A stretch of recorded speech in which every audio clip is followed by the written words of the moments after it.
বন্ধুরা, আজকে দেখাবো আপনাদেরকে কেএফসি স্টাইলে কলস্লো সালাদ কিভাবে রেস্টুরেন্টে তৈরি করে থাকি। তো প্রথমে একটি ফ্রেশ পাতাকপি নিয়ে নিলাম।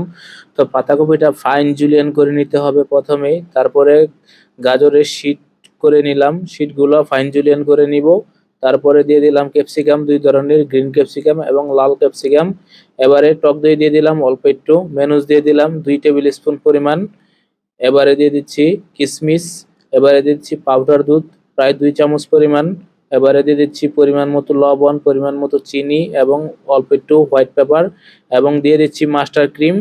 আর এখন দিয়ে দিব অল্প একটু লেবুর রস। লেবুর রসটা দেওয়ার চেষ্টা করবেন আপনারা, তাহলে সালাদের একটা রিয়েল টেস্ট আসবে। তো সব ড্রেসিংটা আমি মিলিয়ে নিচ্ছি। তো এবারে সবজির ভিতরে ড্রেসিংটা দিয়ে চামিচ দিয়ে ভালোভাবে নেড়ে মিক্স করে নিব। তো এভাবে কিন্তু আপনারা কলস্লো সালাদটা তৈরি করতে পারেন, খুবই সুস্বাদু একটি সালাদ। এই সালাদটা বার্গার এবং স্যান্ডউইচের সাথে সাইড ডিশ হিসাবে দিয়ে থাকি আমরা রেস্টুরেন্টে। তবে এটা শুধু খেতেও খুবই সুস্বাদু।